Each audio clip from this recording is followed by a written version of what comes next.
2014 বিশ্বকাপে জার্মানির কাছে সবচেয়ে বড় লজ্জার হার হেরেছিল ব্রাজিলকে 7-1 গোলে হারিয়ে কাঁদিয়েছিল জার্মানরা।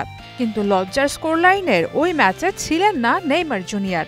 ইনজুরি সেদিনের অপমান থেকে বাঁচিয়ে দিয়েছিল তাকে। কিন্তু এবার দুঃসহ সেই যন্ত্রণা থেকে মুক্তি পেলেন না ব্রাজিলিয়ান এই স্ট্রাইকার। ব্রাজিলের লিগ 1-এর ম্যাচে ভাস্কো দা গামার কাছে সান্তোসের 6-0 গোলের হারে ক্যারিয়ারের সবথেকে বাজে রাত কেটেছে নেইমারের। আর তাতেই কেঁদে কেটে বুক ভাসিয়েছেন নেইমার। রেফারি শেষ বাঁশি বাজানোর পর নিজেকে আর আটকে রাখতে পারলেন না তিনি। মাঠে বসে কাঁদতে শুরু করেন নেইমার জুনিয়র। এ সময় সতীর্থ প্রতিপক্ষ অনেকেই এগিয়ে এসে সান্ত্বনা দেন নেইমারকে। কাঁদতে কাঁদতেই মাঠ ছাড়েন তিনি। ম্যাচ শেষে দর্শকদের ক্রোধের মুখেও পড়তে হয়েছে তাকে। পরে অবশ্য হতাশা না লুকিয়ে নেইমার অকপটেই বলেছেন দলের এমন হারে লজ্জিত তিনি। সমর্থকদের ক্রোধটাও বরণ করেছেন মাথা পেতে।